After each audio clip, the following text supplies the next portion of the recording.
Hi guys! Welcome back to my channel. Day 2 na tayo dito sa Nanop, Western Australia. Kung napanood nyo yung first day ng vlog ko, nakita nyo kung gaano kaganda at ka-relaxing dito. Today, sasamahan nyo ulit ako sa adventure namin. Promise. Super chill pero ang daming nangyari. So we started the day exploring the little town of Nanop. Ang cute talaga ng vibe dito. Parang small country town pero ang linis, ang fresh na hangin, tas very laid back ang mga tao. Yung mga shop sa gilid. Very charming, parang luma pero may character. You can really feel this is the heart of Southwest countryside. After a bit of walking around, nag-decide kami na mag-breakfast sa Blackwood Cafe. Grabe, ang sarap ng coffee nila. Super smooth at perfect sa malamig na umaga. Tapos I ordered big breakfast guys. Ang generous ng servings. After breakfast, nag-drive lang kami. As in, wala kami specific na pupuntahan. Yung style lang na, bahala na, basta go lang kung saan maganda. Ang saya kasi parang adventure na hindi mo alam kung saan ka dadalhin.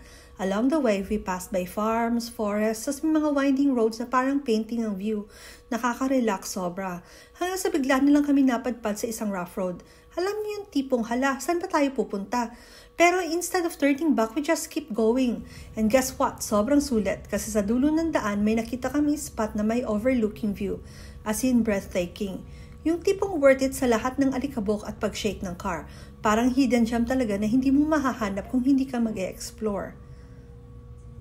Sitting here, looking at the view, naisip ko na minsan kailangan mo lang talagang mag-go with the flow. Hindi mo kailangang planuhin lahat. Minsan yung the best experience nangyayari when you least expect it. Ang ganda ng feeling kasi quiet lang, walang cellphone signal. Just like us and nature. Parang time stopped for a while. So ayun guys, it was our day 2 here in Nanop. Simple lang, pero very special.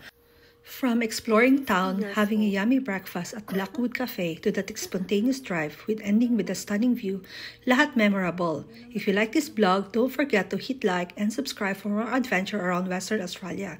Kita-kits ulit sa next one. Bye!